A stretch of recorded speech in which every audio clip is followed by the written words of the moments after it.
Saya ada menerima beberapa soalan berkaitan pokok cincau hitam. Ada yang bertanya bagaimanakah cara yang paling senang sekali menanam pokok cincau hitam tanpa gagal. Saya menanam pokok cincau hitam ini menggunakan keratan batang kawan-kawan. Saya memilih bahagian pucuk pokok cincau hitam. Manakala media tanam yang saya gunakan adalah tanah hitam dan campuran sedikit dengan arang sekam padi bakar, dan kemudian direndam di dalam bekas air seperti yang saya tunjuk di dalam video ini. Jika nak dibandingkan dengan tanaman keratan yang ditanam tanpa rendaman air, inilah yang sering terjadi, pokoknya mengering dan mati. Kaedah seperti ini agak sukar bagi saya kerana perlu menjaga kelembapan tanahnya. Inilah cara saya kawan-kawan menanam pokok cincau hitam. Cara yang sama boleh kita gunakan untuk menanam pokok kesum, pokok pudina. Ini pula adalah pokok cincau hitam yang sudah besar kawan-kawan.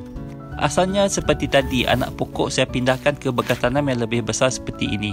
Media tanam pun sama, saya gunakan tanah hitam dan campuran arang sekam padi bakar. Cuma tanaman ini saya baja dengan dua kaedah, menggunakan baja kimia dan baja organik.